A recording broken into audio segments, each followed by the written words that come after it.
देखिए, जिस तरह से बेटा तैरने के लिए आपको नदी में उतरना पड़ता है, आप बगैर नदी में उतरे हुए तैर नहीं सीख सकते हैं। किताबें आप लाख पढ़ लें लेकिन आप तैरना नहीं सीख सकते हैं। लेकिन आप जो ही नदी में उतरते हैं, हाथ पैर मारते हैं और आप तैरना सीख लेते हैं। ठीक उसी तरह से if you want to learn English, you have to open your mouth, you have to speak in English. आपको ये बगैर चिंता करिए हुए कि भाई गलत क्या सही। देखो, हम सबको सीखना है। आपकी गलतियां ये बता रहे हैं कि आप सीखना चाहते हैं। जिन्होंने कभी गलती नहीं की वो कभी सीखने की कोशिश नहीं की। कामयाबी का मतलब ये नहीं होता कि आप किसी बड़े कंपनी में काम कर लेते हैं। समझ रहे हैं आप? दुनिया आपको कामयाब पता कब मानती है? जब आप कितने अच्छे से बोल पाते हैं। Success is just by how well you express and how you communicate with your relatives and your friends. दुनिया आपको को कामयाब तब मानती है कि आप कितने अच्छे से अपने आप को पेश कर पाते हैं, कैसे एक्सप्रेस कर पाते हैं, आप कैसे कम्युनिकेट कर पाते हैं। इसी को कामयाब माना जाता है। समझ रहे हैं आप? तो अगर अपना इंट्रोडक्शन देने की जब बारी आए तो आप इफेक्टिव तरीके से अपना इंट्रोडक्शन अगर दे देंगे तो वाकई यू कैन इम्प्रेस अदर्स। मैंने आप लोगों को बताया था पहले भी ना कि first impression is the last impression and expression is more important than knowledge. क्या आप कितना जानते हैं ये मैटर ज़्यादा नहीं करता है, लेकिन आप छोटी चीज़ को कैसे डिलीवर कर पाते हैं ये ज़्यादा मैटर करता है। तो expression is more important than knowledge. क्या हुआ कि भाई एक्सप्रेशन ज़्यादा इम्पोर्टेंट है नॉलेज से। ठीक है, आप कितना जानते हैं मैटर कम करता है, आप उस बात को कैसे डिलीवर करते हैं, कैसे कम्युनिकेट करते हैं ये मैटर करता है। वाकई आप लोग जामिया अशरफुल उलूम के बच्चे हैं, यहाँ के तलबा हैं, यहाँ के स्टूडेंट्स हैं और मुझे उम्मीद है आप लोग बहुत बेहतरीन पढ़ते होंगे। राइट? तो मुझे उम्मीद है कि आपकी इंग्लिश भी बहुत अच्छी हो जाएगी। देखो बेटा, कम्युनिकेशन बहुत ज़रूरी है। क्या है? कम्युनिकेशन का मतलब होता है कि आप बात को कैसे पहुँचाते हैं। समझ रहे हैं आप? तो ये कम्युनिकेशन का बहुत बड़ा रोल होता है। अगर आपके पास ज़िंदगी में कुछ भी नहीं होना तो एक चीज़ होनी चाहिए, दैट इज़ कम्युनिकेशन। अच्छा, हमारे नबी का नाम क्या है? मोहम्मद सल्लल्लाहु अलैहि वसल्लम। तो देखिए, हमारे नबी दुनिया के सबसे बेहतरीन कम्युनिकेटर हैं। हमारे नबी से बड़ा कोई भी दुनिया का कम्युनिकेटर नहीं बना। हमारे नबी बेहतरीन कम्युनिकेटर थे। तो अपने नबी की सीरत को पढ़िए और आप कम्युनिकेट करना सीखिए। तो कम्युनिकेशन बहुत इम्पोर्टेंट है। समझ रहे हैं आप?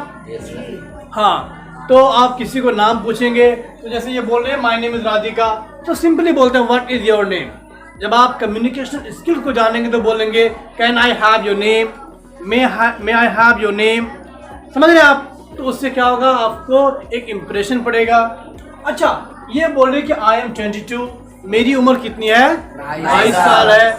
आई एम 22 ईयर्स ओल्ड। तो किसी को उम्र पूछेगा ना बंदा तो गुस्सा आता है, लेकिन उसको अगर आप पूछेंगे भाई you are very fit, what must be your age, यार आप इतने फिट लगते हैं, आपकी उम्र कितनी होगी, तो बंदा फिर आपको बोल देगा। आप सिंपली पूछेंगे व्हाट इज योर एज, तो बंदा गुस्सा उठ जाएगा, यार मेरी उम्र क्यों पूछ रहा है। लेकिन अगर आपके पास पूछने का तरीका होगा, कम्युनिकेशन रहेगा, तो पूछेंगे oh my god you are very fit, what must be your age, यार आप इतने फिट लग रहे हैं, आपकी उम्र कितनी होगी। वो बोल सकता है आई am 22।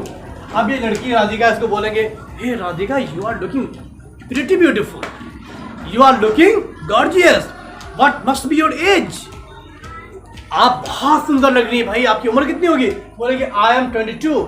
Oh my God 22 years old, still you are very beautiful. आप 22 साल की हो गई हैं तब भी आप क्या लग रही है, क्यूट लग रही हैं। तो इसको आप तारीफ करेंगे, ये क्या है, कम्युनिकेशनल स्किल्स है। उसी तरह से अगर आप पूछेंगे भाई आपके अब्बा व्हाट इज़ योर फादर, आपके अब्बा क्या है या क्या करते हैं, तो बोल सकते हैं can I know the business of your father, आपके अब्बा का क्या बिजनेस है ना। या is your father a teacher, is your father a doctor, क्या आपके अब्बा डॉक्टर हैं। तो उससे आप पूछेंगे, ऑप्शन देंगे आप। समझ रहे आप? तो इस तरह से हम लोग कम्युनिकेट कर सकते हैं, है ना। अब जैसे कि my mother is a house queen, मेरी माँ गृहिणी है। अच्छा, अब हो सकता है किसी के जो है अब्बा नहीं है, तो बोलेंगे क्या, he is no more, she is no more, है ना, वो नहीं है। तो अगर वो बोले कि भाई she is no more, he is no more, तो थोड़ा सा क्या करना, आपको सॉरो फील होना है, सिंपैथी शो करना है, oh really I am sorry, इन्ना लिल्लाहि, अल्लाह उनके दर्जात को बुलंद करे, अल्लाह उन्हें जन्नतुल फिरदौस में बेहतर आला तरीन मुकाम दे, है ना। तो you must be showing sympathy towards the person, understood. आपको सिंपैथिक भी होना है, ठीक है। तो इस तरह से अपना आप क्या करेंगे कि इंट्रोडक्शन तैयार करेंगे, समझ रहे हैं आप मेरी बात।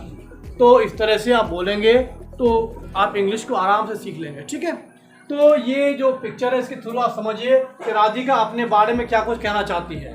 अगर राधिका को मैं खड़ी किया हूँ तो अपने बारे में सब कुछ बोल देती है।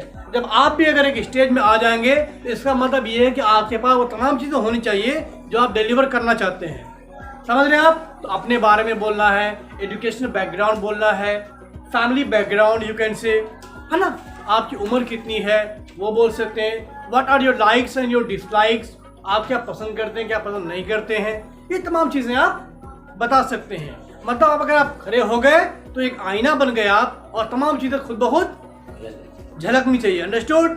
तो इसको एक बार आप लोग समझिए, तो इसी के थ्रू आप लोग बोलने की कोशिश कीजिए, okay. Thank you very much, please no talk, thank you.